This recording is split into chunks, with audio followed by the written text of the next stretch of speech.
বুঝনি সাথে কিন্তু আমার কাছে নাই এটা ভাঙি লাগছে আসসালামু আলাইকুম বিজলি আপা সাথে কো ভাঙি আপনারা ভালো আছেন ওয়ালাইকুম আসসালাম আলহামদুলিল্লাহ ভাই ভালো আছি সাদি মো একা দেন আপা একটা খাই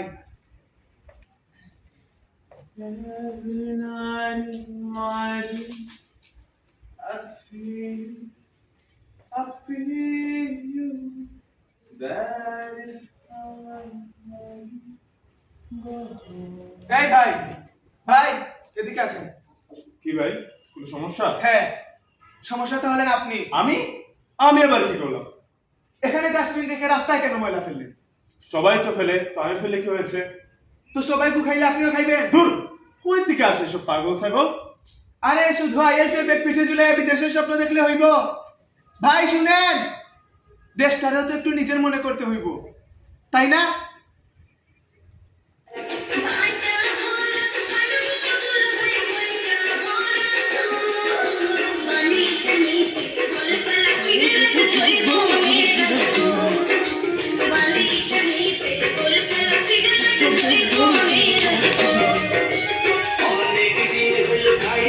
এই ছেলে এই ছেলে এদিকে আসো সালাম আলাইকুম। জি বলেন। ওয়ালাইকুম আসসালাম এইটা কি বাজাইতেছো এটা সাউন্ড বক্স। সামনে 31 নাইট তো তাই একটু প্র্যাকটিস করতেছি। লগে বুমও আছে, দুইটা ফুটায় দেই। আচ্ছা তুমি কি জানো কোন প্রাণী সবচেয়ে বেশি শব্দ সহ্য করতে পারে আমার জানা মতে প্রাণীটার নাম গরু। হ্যাঁ তুমি ঠিকই বলেছো তাই এদেশের কিছু মানুষের উচ্চ শব্দ নিয়ে তেমন কোনো অভিযোগ নাই আচ্ছা যাও এখন তুমি যাও যাও ওকে।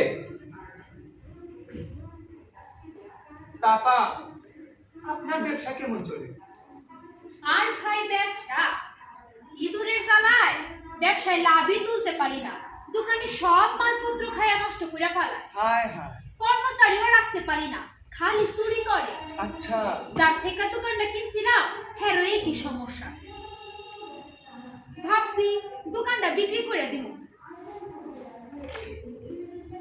আপনার কথা শুনে যা বোঝা গেল আপা আপনার দোকানের অবস্থাটাও ঠিক এই দেশের মতো শুধু মহাজন আর কর্মচারী বদলে কিন্তু আসল যে কাজ চুরি বন্ধ করা আর ইঁদুর নিধন করা এটা কেউই করে না আমি ভাই সোজা সাপটা মানুষ, দিন আনি দিন খাই।